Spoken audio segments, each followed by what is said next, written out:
جس طرح یہ افسانہ مشہور کیا ہوا تھا کہ بغداد پر تاتاریوں کا حملہ ہوا تو علماء کرام مناظروں میں مصروف تھے، اب یہ حقیقت بھی یاد رکھیں کہ ملک سیلاب کا شکار ہوا تو مولوی حضرات ہی امداد کو پہنچے، جبکہ سیاستدان جلسوں اور سیاسی سرگرمیوں میں الجھے ہوئے تھے۔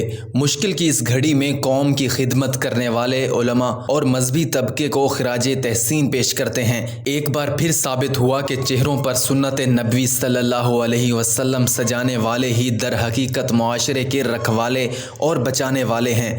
اپنے محسنین کو پہچانیے۔ جب کوئی آزمائش ہو تو مدد کو مذہبی ادارے، جماعتیں اور افراد پہنچتے ہیں، اور جب ملکی وسائل اور ووٹ کی باری ہو تو سیکولر پارٹیاں لے اڑتی ہیں۔ بقول شاعر وَإِذَا تَكُونُ كَرِيهَةٌ عُدْعَى لَهَا وَإِذَا يُحَاسُ الْحَيْسُ يُدْعَى جُنْدُب۔ کوئی مشکل ہو تو مجھے بلا لیا جاتا ہے، اور اگر حلوہ پکا ہو تو دعوت جندب کو دی جاتی ہے۔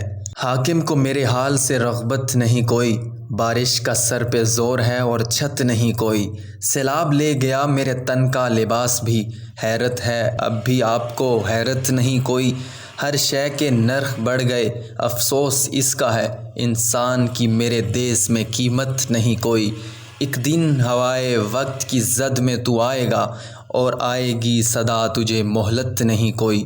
مالک میرے سبھی رضاکاروں کی خیر ہو، اس کار خیر سے بڑی عظمت نہیں کوئی۔